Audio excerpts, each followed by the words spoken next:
Hello everyone, I am Amit Tiwari from tiwari.net और ये है एसईओ गैराज सीरीज़ का न्यू वीडियो। इस सीरीज़ में आप यानी कि एसईओज अपनी प्रैक्टिकल प्रॉब्लम्स को उठाते हैं और हम उन्हें सॉल्व करने की सवालों के जवाब देने की कोशिश करते हैं। पिछले महीने में हम इस सीरीज़ का कोई भी वीडियो नहीं ला पाए, थोड़ा ब्रेक चल रहा था, बट आज के वीडियो को हम शुरू करते हैं।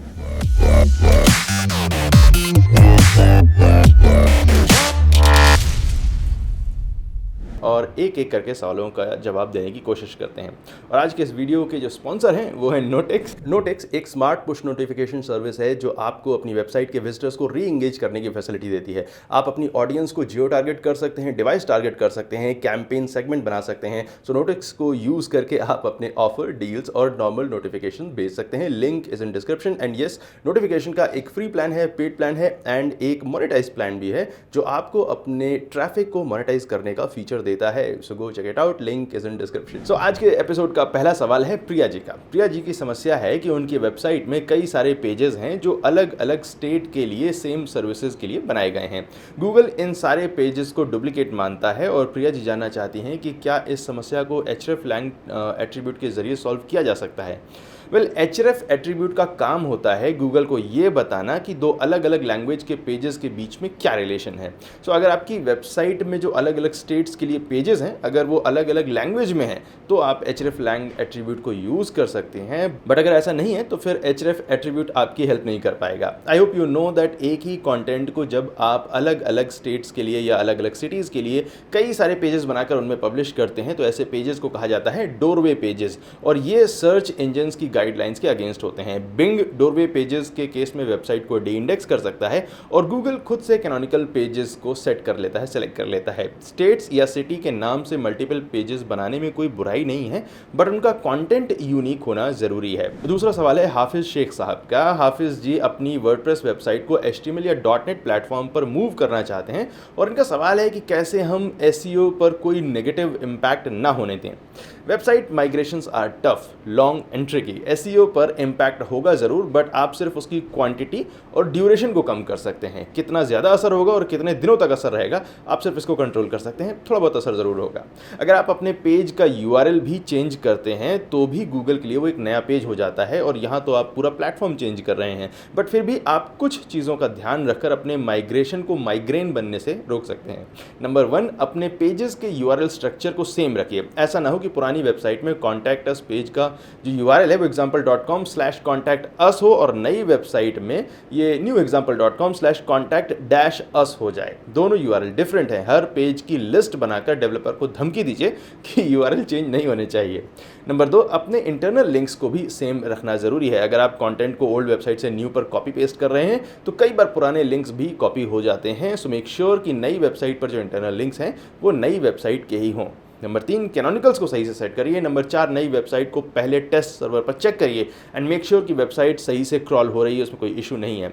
नंबर 5, नए प्लेटफॉर्म पर जो साइट बन रही है उससे लाइव करने से पहले नो इंडेक्स, नो स्निपेट वगैरह सारे रूल्स को एक बार वेरीफाई कर लीजिए। नंबर 6, अगर किसी पेज का लिंक चेंज हुआ है तो पुराने लिंक को न्यू लिंक पर परमानेंटली रीडायरेक्ट जरूर करें। और नंबर 7, किसी भी फोल्डर फाइल को robots.txt से डिसअलाउ ना करें अनलेस वो पुरानी वेबसाइट में भी डिसअलाउड था। नंबर 8, नई साइट में Google search console, Google analytics वगैरह के कोड्स को ऐड करें। और नंबर 9 है माइग्रेशन के बाद इंडेक्स्ड पेजेस के नंबर पर ध्यान रखिए। अगर पेजेस तेजी से डिंडेक्स होने लगते हैं तो आप उसे जल्दी से सॉल्व कर पाएंगे। अगला सवाल है मुबशर की तरफ से। ये पूछ रहे हैं कि क्या वेबसाइट में एलिमेंटर जैसे प्लगइन्स के क्रैक्ड या पायरेटेड वर्जन को यूज़ कर सकते हैं, क्या ये सेफ है?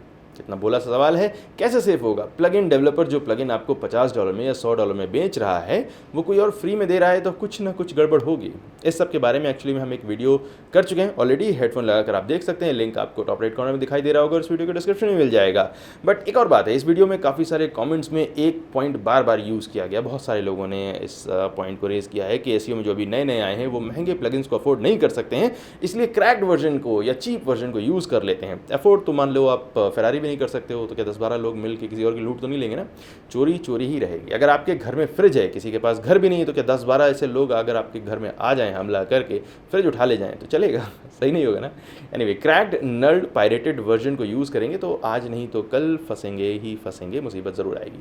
अगला सवाल है मिहिर गोस्वामी जी का। मिहिर जी पूछ रहे हैं कि गूगल एनालिटिक्स में फील्ड के जो सेल्समैन हैं उनसे आने वाला ट्रैफिक कैसे एक्सक्लूड किया जाए। गूगल एनालिटिक्स दो तरह के फिल्टरिंग ऑप्शन देता है। नंबर 1 है आईपी एड्रेस या आईपी एड्रेस की रेंज से, और नंबर 2 है डेवलपर ट्रैफिक। आपके केस में दोनों ही नहीं यूज़ किए जा सकते हैं। आप यूटीएम पैरामीटर्स को यूज़ कर सकते हैं। यूटीएम लिंक बनाइए और उसे ही अपने सेल्स एग्जीक्यूटिव्स को दीजिए। जब वो उस लिंक को यूज़ करके साइट को विजिट करेंगे तो आपको पता चल जाएगा कि फला लिंक से कितना ट्रैफिक आया और आप उसे अपने एनालिटिक्स में एक्सक्लूड कर सकते हैं।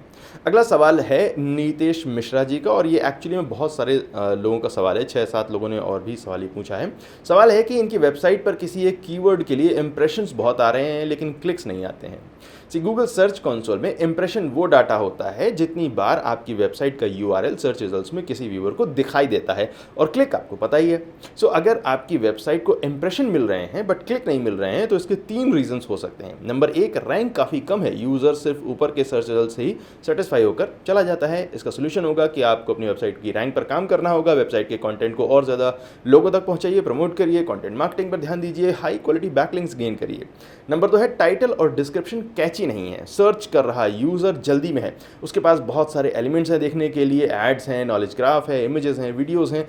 इस सब के बीच में अगर आपके पेज का टाइटल और डिस्क्रिप्शन कैची नहीं होगा तो यूज़र का उस पर ध्यान नहीं जाएगा। आपको उसे कैची बनाना होगा, वो यूज़र को अट्रैक्ट कर सके और फिर उस पर क्लिक भी आए। नाउ इसी सवाल से मिलता जुलता है अगला सवाल तरुणदीप सिंह जी का। इनका क्वेश्चन है कि इन्होंने अपनी वेबसाइट के टाइटल और डिस्क्रिप्शन जो सेट किए थे, गूगल उनसे बिल्कुल अलग टाइटल को दिखा रहा है। 24 अगस्त 2021 को गूगल ने अनाउंस किया था कि अगर गूगल सिस्टम्स को लगता है कि किसी पेज का टाइटल ठीक नहीं है तो वो खुद से जनरेट कर लेंगे, उसे ही शो करेंगे। गूगल आपके टाइटल को आपके डिस्क्रिप्शन में से उठा सकता है, H1 H2 में से उठा सकता है, पेज के कंटेंट में से कहीं से भी पिक कर सकता है, और आप इसे रोकने के लिए कुछ भी नहीं कर सकते हैं। ऐसा कोई मैकेनिज्म अभी इस वक्त गूगल ने प्रोवाइड नहीं किया है जिसके जरिए आप गूगल को टाइटल्स को रीराइट करने से रोक सकें। इस अनाउंसमेंट के बारे में हमारे 2 वीडियोस हैं जिनके लिंक आपको इस वीडियो के डिस्क्रिप्शन में मिलेंगे, और इस ऑफिशियल अनाउंसमेंट का लिंक भी आपको इस वीडियो के डिस्क्रिप्शन में मिलेगा। अगला सवाल है आदेश कुमार जी का। आदेश जी की समस्या है कि इनकी वेबसाइट की htaccess फाइल में ये रूल बार बार अपने आप आ जाता है। इंटरेस्टिंग क्वेश्चन है ये।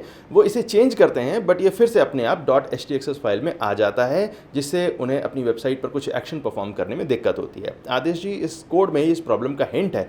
ऑर्डर अलाउ या डिनाई रूल सर्वर को ये बताता है कि फला आईपी से ट्रैफिक को अलाउ करना है या डिनाई करना है, और ये सेटिंग एक वेब ऐप या CMS में फायरवॉल बनाती है। आपकी वेबसाइट में कोई फायरवॉल एप्लीकेशन या प्लगइन इंस्टॉल्ड है जो इस सेटिंग को बार बार इंप्लीमेंट कर रहा है। अगर आपको पता नहीं है कि आपकी वेबसाइट में कौन सा फायरवॉल एप्लीकेशन इंस्टॉल्ड है या प्लगइन इंस्टॉल है, तो इसे डायग्नोस करने के लिए आप अपनी वेबसाइट के सारे प्लगइन्स को डिसेबल कर दीजिए और फिर एक एक करके इनेबल करें, ताकि उस खास फायरवॉल प्लगइन को आप आइसोलेट कर पाएं जो इस प्रॉब्लम को क्रिएट कर रहा है। फिर उसकी सेटिंग्स को या तो सही करें या फिर उसे हटा दें। Next question is from Manvendra Chaudhary. Manvendra पूछ रहे हैं कि इनकी वेबसाइट में जेटपैक तो काफ़ी ज़्यादा ट्रैफिक शो कर रहा है लेकिन गूगल एनालिटिक्स काफ़ी कम डाटा शो करता है, ऐसा क्यों?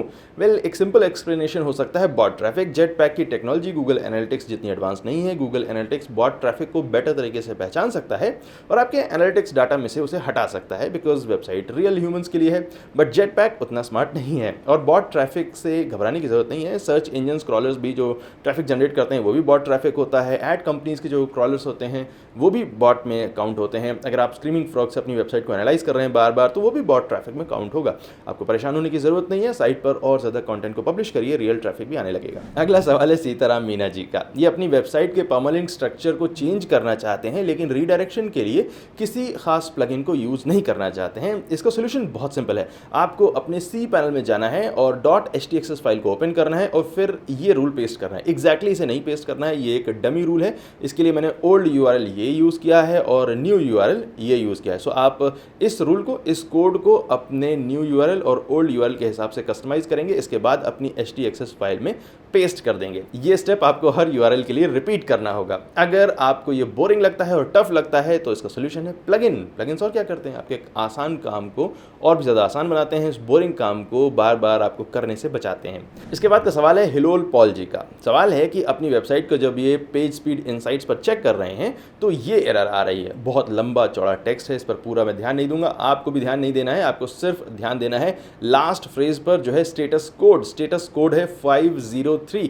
5 से शुरू होने वाले सारे स्टेटस कोड सर्वर इश्यूज को दिखाते हैं। तो अगर आपको अपने किसी यूआरएल को टेस्ट करने पर 503 स्टेटस कोड दिखाई दे रहा है तो इसका मतलब है कि आपकी वेबसाइट का सर्वर उस वक्त फाइल्स को सर्व नहीं कर रहा है, या तो ज़्यादा लोड की वजह से सर्वर अनअवेलेबल है, या फिर मे बी आपकी साइट में जो कोई प्लगइन है, कोई ऐप है, वो एक ही आईपी से रिक्वेस्ट को बार बार करने पर ब्लॉक कर रहा है। तो जो भी इशू है आपकी साइट पर है, होस्टिंग की तरफ से, आपके पीसी प्लगइन की तरफ से, आपको अपने होस्ट को देखना चाहिए। अगर कोई आपने सिक्योरिटी प्लगइन को इंस्टॉल किया है तो आप उससे टेस्ट करिए, आपका इशू सॉर्ट आउट हो जाएगा।